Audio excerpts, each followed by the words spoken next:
Il est 7 heures, ce lundi 6 octobre 2025. Mesdames et messieurs, bonjour à tous, bonjour à toutes et bienvenue à cette première session d'information sur ETélé sans transition. Nous allons démarrer par cette gigantesque soirée qui a clôturé la cérémonie d'investiture du duo candidat Ouadayin Talata au stade omnisport de Parakou ce samedi 4, j'allais dire octobre 2025. Juste à la fin de cette soirée gigantesque, bien évidemment, Ganiou Raimi, Mohamed Seydou ont tendu le micro à quelques militants spectateurs qui sont venus assister à cette manifestation. On les écoute.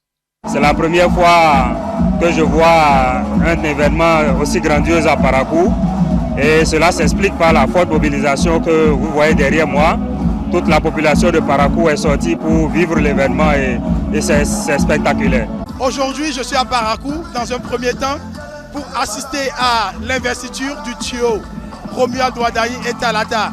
C'était magique. À la fin, ce soir, on a un gigantesque concert offert par le fan club Jeune Waro. C'est super. Tout Parakou est présent. La fête est top. Je suis sûr que la jeunesse aura son mot à dire pendant les élections prochaines. Et ensemble, nous allons construire, nous allons bâtir l'avenir. Nous sommes venus ici ce soir pour confirmer cette consécration et montrer au peuple béninois, notamment la jeunesse, à travers ce concert que, effectivement, la victoire de demain est pour aujourd'hui et tout le peuple s'est mobilisé pour se mettre dans le rang. La première des choses, c'est de fédérer toute la jeunesse béninoise en général et paraquoise en particulier sous un seul thème. Et ce thème, c'est de dire oui à la candidature de M. Romuald Ouadayin et de sa colistière, Mme Chabi Talata. Et la deuxième chose, c'est d'amener toute la jeunesse à participer à cet élan-là. Et c'est quoi l'élan? C'est de dire oui, on est là, oui, on veut participer aux prises de décision, oui, nous ne voulons plus subir. La jeunesse ne va plus se laisser faire, la jeunesse ne va plus rester impassif. Nous allons participer aux prises de décision et nous allons pousser jusqu'à la victoire de M. Romuald Ouadayin. Ces images qui témoignent en suffisance combien le discours de Romuald Ouadayin et son attachement à la chose de la jeunesse a été donc perçu comme il le faut au sein de la jeunesse de Parakou et de tout le Bénin en général. Mesdames et messieurs, nous allons rester dans cette même veine pour revenir un peu sur l'ambiance qui a prévalu justement à cette cérémonie d'investiture, une cérémonie à laquelle militants responsables de partis politiques et autres ont pris part au terrain omnisport de Parakou ce samedi 4 octobre 2025. Ganiou Raimi, Mohamed Seydou nous font le compte rendu à travers ces images. À Parakou, la ferveur politique est au comble ce samedi. La ville accueille l'investiture du duo présidentiel Romuald Ouadayin, Mariam Chabi Zimé Talata, candidat de la mouvance pour la prochaine présidentielle. Devant une foule compacte et enthousiaste, responsables politiques, militants et sympathisants répondent massivement à l'appel. Dans les discours, l'accent est mis sur la continuité des actions et de développement et sur la nécessité de préserver la stabilité du pays. Nous connaissons tous son parcours, mais au-delà de son riche parcours, il incarne une vertu rare en politique, la fidélité à l'essentiel. Fidélité à la République, fidélité à la rigueur, fidélité à l'intérêt supérieur de la nation. Romuald Ouadayin n'est pas une promesse en attente. Il est une preuve vivante, preuve que la compétence et l'intégrité ne sont pas contradictoires. Je voudrais que ce soit ce message fort que chacun de nous, rassemblés ici, porte à compter de cet instant autour de lui, à temps et à comptant, jusqu'à la victoire finale du duo que nous avons identifié comme étant le meilleur pour porter et faire prospérer ce rêve désormais commun à chacun de nous ici présents et à celles et ceux qui n'ont pas pu faire le déplacement de Parakou. C'est notre candidat à la présidence de la République. Et à ses côtés, pour former un duo solide et complémentaire, nous avons choisi Mariam Zimé Chabi Talata comme vice-présidente. Nous voici porteurs des idéaux et de l'espérance de tout le peuple, lui-même rassemblé autour de la nation pour enrichir, amplifier et transmettre l'héritage de la stabilité politique, de la gouvernance rigoureuse en vue du progrès social, de la cohésion et de l'unité nationale. Le candidat Romuald Wadaï réaffirme sa volonté de gouverner un Bénin uni et prospère aux côtés de sa colistière Mariam Chabi Zimé Talata. Je suis ici pour partager avec vous deux convictions fortes. La première, c'est que la vision demeure claire et que les défis auxquels nous aurons à faire face les années à venir, ces défis sont connus. Le chemin est certes long, mais les étapes les plus difficiles ont été déjà franchies ces 9 dernières années. La chance de notre pays, c'est que pendant les périodes les plus difficiles, quand le monde et la région traversaient des crises, nous avons su faire les efforts nécessaires, faire les sacrifices nécessaires qui nous rendent aujourd'hui résilients et prêts pour affronter ces défis. Par ailleurs, les axes de résolution de ces défis sont identifiés, connus, étudiés et planifiés. La seconde conviction est que dans un monde instable, dans une sous-région en crise, notre plus grande force, c'est notre unité nationale. Je veux être le candidat de tous les Béninois. Nous vous promettons d'être dignes de cette confiance. Cette investiture n'est pas seulement celle d'un homme, d'une femme ou d'un clan politique. Elle est un moment qui appartient à toute la nation béninoise. Aujourd'hui, nous célébrons l'unité, l'engagement et l'espérance de tout un peuple. Pour les sympathisants, cette investiture est un signal fort. Désormais, le top est lancé et ils comptent se mobiliser pour conduire le duo Wadaï Talata à la victoire. Au-delà de l'instant politique, cette investiture symbolise également pour beaucoup d'acteurs politiques l'espoir d'un avenir meilleur et d'un Bénin résolument tourné vers le développement. Et dans son adresse au président de partis politiques soutenant les actions du gouvernement, sinon les partis politiques de la majorité présidentielle, Romuald Wadaï a fait mention spéciale à Joseph Diogbenou pour les multiples sacrifices qu'il consent au profit de l'intérêt général. Suivons ici cet extrait de Romuald Wadaï. Cette investiture n'est pas seulement celle d'un homme, d'une femme ou d'un clan politique. Elle est un moment qui appartient à toute la nation béninoise. Aujourd'hui, nous célébrons l'unité, l'engagement et l'espérance de tout un peuple. Mes chers amis, je voudrais saluer celles et ceux qui, avec votre soutien, nous honorent de leur confiance. Madame Claudine Prudencio, présidente de Renaissance nationale, Monsieur Jacques Ayadji, président de Mouel Bénin, merci à tous les deux. Merci pour votre engagement constant et merci d'avoir cru en ce rassemblement.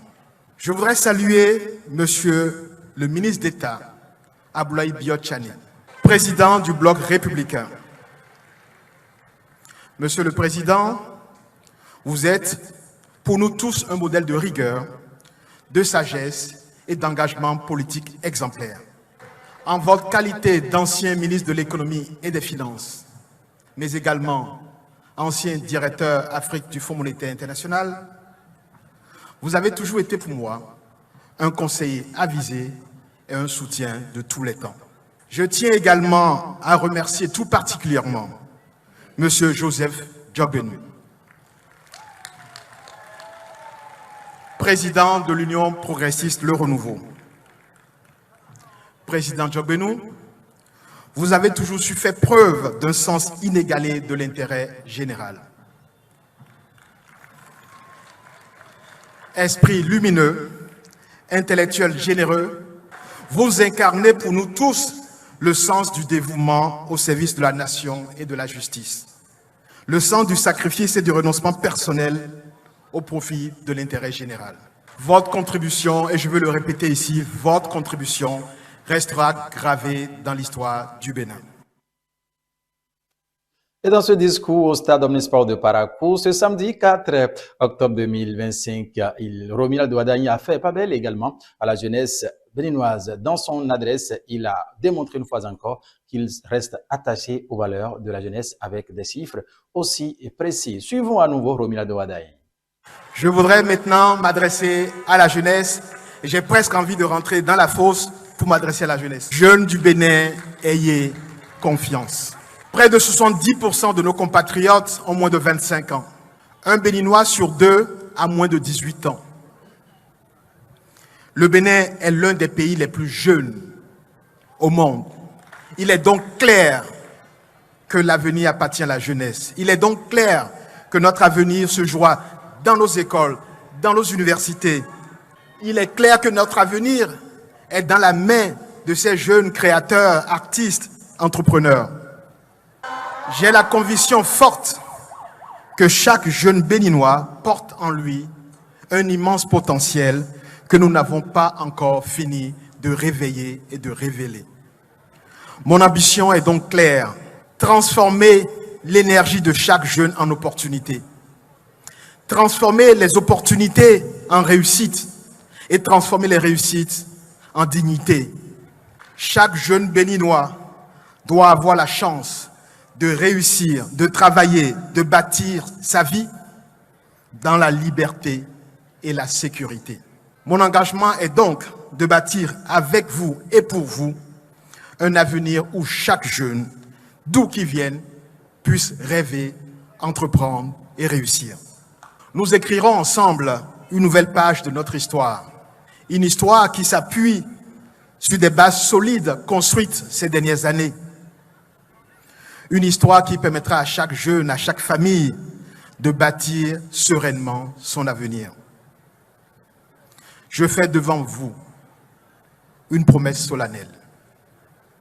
La promesse de servir avec intégrité, courage et constance.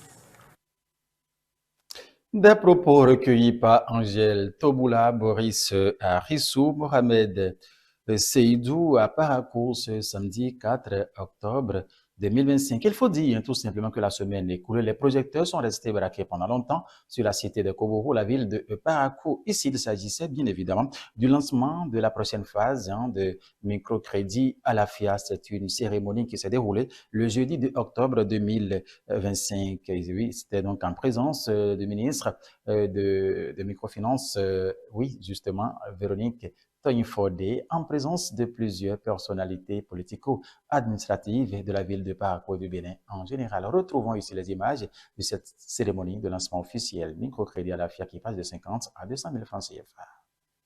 La ville de Parakou sert de cadre au lancement de la phase 3 du programme microcrédit à la FIA. Autorités politico-administratives, têtes couronnées et bénéficiaires se sont retrouvés pour cette cérémonie.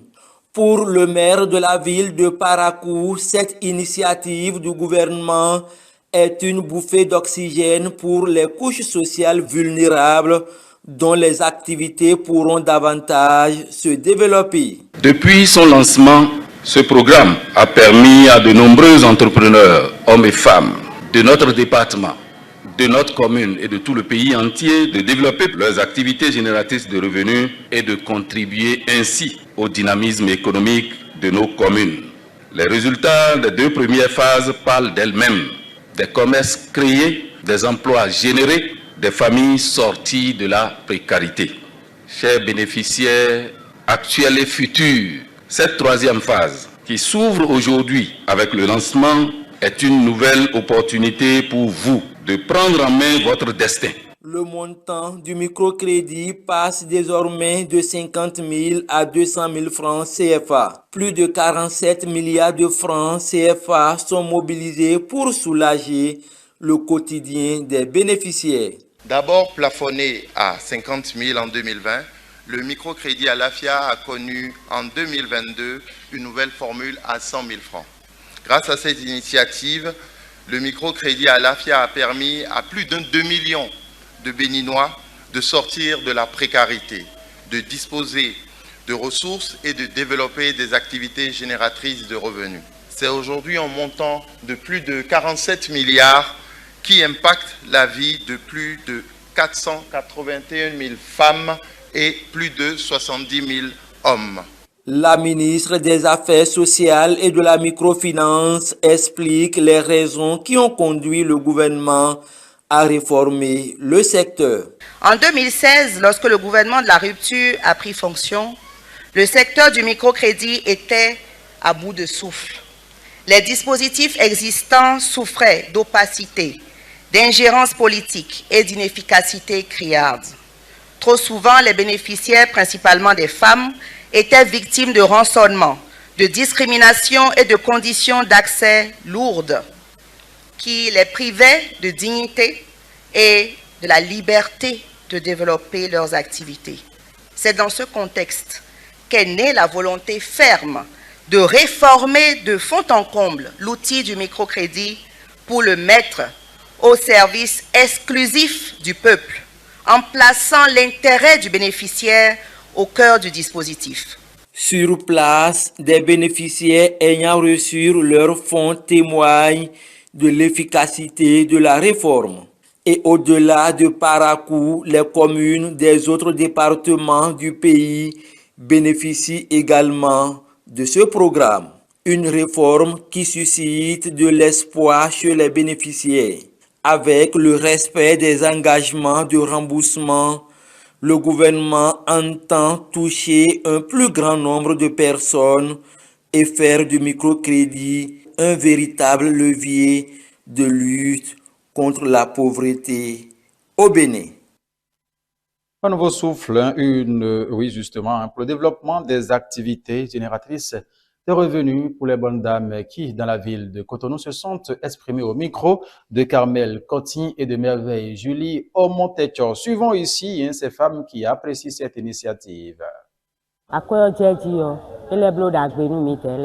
Quand l'argent augmente, ça nous fait du bien, car ce qui manque sur nos étalages, nous pouvons en acheter. On n'a pas encore reçu 200 000. Ce qu'on a reçu dernièrement, c'est 100 000.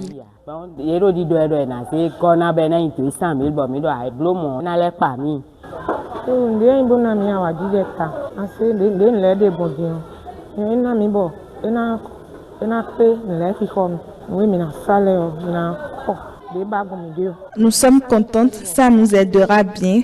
C'est un microcrédit que j'aime car ça n'a pas beaucoup d'intérêt et ne dérange pas beaucoup.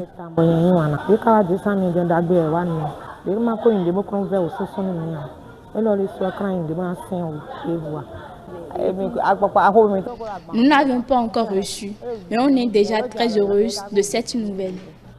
Moi, je l'ai appris à la télé, puis je l'ai annoncé à mes collègues qui m'ont demandé si on recevra. Car nous avions déposé nos dossiers après notre dernier paiement il y a 6 mois, ce qui nous fait penser que c'était terminé. Donc, nous sommes en joie et nous espérons pour pouvoir vendre les choses de la fête. Quand on a appris l'initiative, on est contente car quand c'était venu, on a reçu 50 000 2 fois, après cela 100 000 2 fois et depuis ce moment plus rien. Donc c'est une bonne nouvelle. Moi,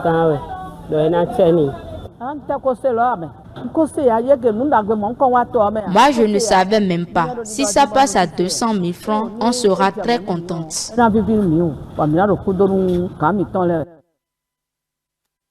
Ces bonnes dames qui se réjouissent justement de cette nouvelle avancée connue par ce projet Microcrédit à l'AFIA dont le lancement La troisième phase s'est déroulée dans la cité de Kobourou le 2 octobre 2025, je vous le disais, en présence de la ministre des Affaires sociales et de la microfinance, Véronique Toyin-Fodé, et plusieurs autres personnalités, bien évidemment. De Parakou à présent, mesdames et messieurs, nous allons revenir ici pour parler justement du mois d'octobre, le consommons local. Bien évidemment, il faut dire que la 6e édition de ce mois, oui, a été lancée ce jeudi 2 octobre 2025 au marché moderne de Ganri. Suivez ici Merveille Holonou, Sosa et Carmel Cotin qui étaient de la partie pour nous. Le marché moderne de Ganri a servi de cadre ce jeudi 2 octobre 2025 au lancement officiel de la 6e édition du mois du consommant local. Une initiative désormais ancrée dans le calendrier national depuis 2019. Placée sous le thème « Investissement agro-industriel, valorisation des savoir-faire locaux et accès au marché », cette édition vise à promouvoir les biens et services locaux dans une logique de développement économique durable. C'est ce qu'a souligné Émilie Thibouté, représentante du ministre de l'Industrie et du Commerce, dans son allocution d'ouverture. Cet événement, qui consacre le mois d'octobre de chaque année, le mois du consommé local, a pour objectif de promouvoir les produits et services de l'espace communautaire, de renforcer l'intégration régionale, stimuler le développement industriel et économique et accroître la compétitivité des chaînes de valeur locales.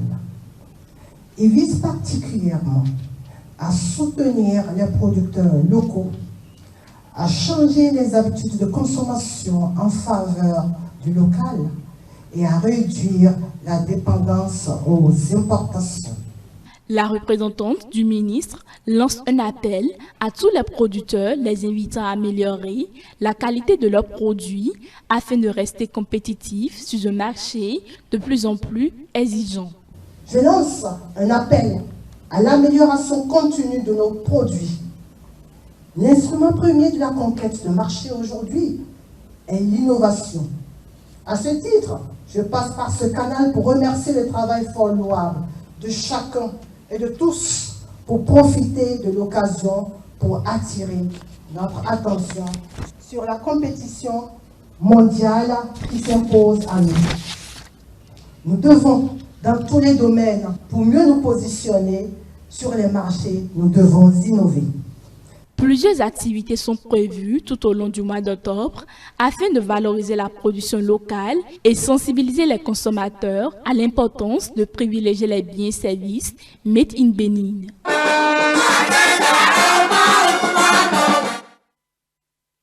Octobre, oui, le mois de consommation local, j'allais dire tout à l'heure, le mois d'octobre qui est aussi considéré comme octobre rose, on le dit souvent. Nous allons revenir peut-être sur ça dans nos prochaines éditions, au mois au cours duquel, justement, on essaie de prodiguer des conseils sur l'entretien qu'il faut faire afin d'éviter les cancers du sein. Mesdames et messieurs, nous allons poursuivre cette édition ici ce matin. Des tonnes de cocaïne, héroïne et autres produits pharmaceutiques prohibés, confisqués et mis sous scellés par les juridictions pénales ont été détruits par la Cour de répression des infractions économiques et du terrorisme, CRIET. L'opération a connu la présence des représentants des forces de l'ordre et de sécurité et s'est déroulée ce jeudi 2 octobre 2025 à Ouessé, situé dans la localité de Paou. Mathieu Kolawole-Boko et Janvier, elle était de la partie et voici la moisson.